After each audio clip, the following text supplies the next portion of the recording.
If you're familiar with Fortive, you've probably heard this before.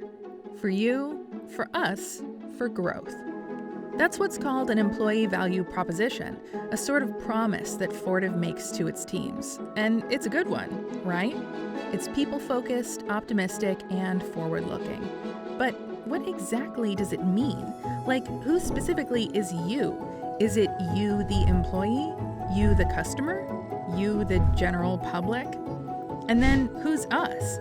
What kind of growth? You get the idea. Let's explore it, break it down, and find real, tangible examples of what it looks like when Fortive teams put these words into action. It's no secret that the past year or so has been a wild ride. The world as we knew it has changed drastically, and it will never be the same. And change doesn't come without challenges.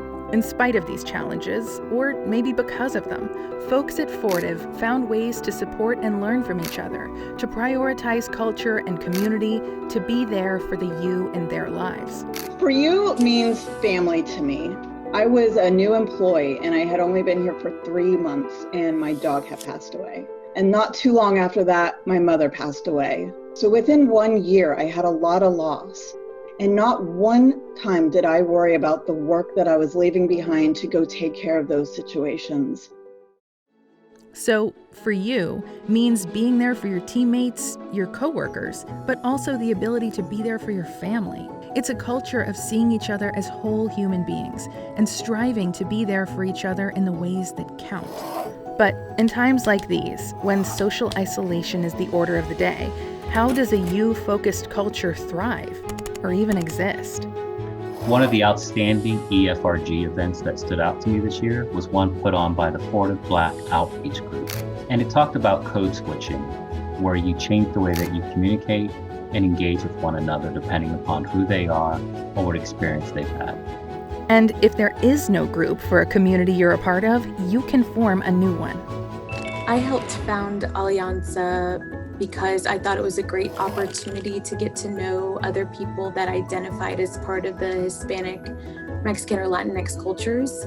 We're seeing people being more open and engaged and learning a bit more about the cultures. It's not so much about Fortive telling you how to build community, but more so being there to encourage and support you in the ways that you want to do it. Making sure you progress your career in the way that you want is a core value at Fortive. And that career progression at Fortive is backed by a culture of learning, continuous improvement, and high performance expectations. Fortive has been a fantastic place to grow my career, whether it be leading transformative events, learning to become a better leader and a better manager, or applying those lessons and skills to other areas of my life. It's been fantastic all around. We need to focus on being our best selves because that lets us lead our teams in the best way possible. It lets us build teams that are really high functioning and delivering the very best value that we can deliver. People are just creating space to have that vulnerability, and I think that makes a huge difference in our culture, especially now. And while that may be a lot of definitions for one word, it's anything but vague. Fortive has your back as a team member and as a person, exactly as the you that you are.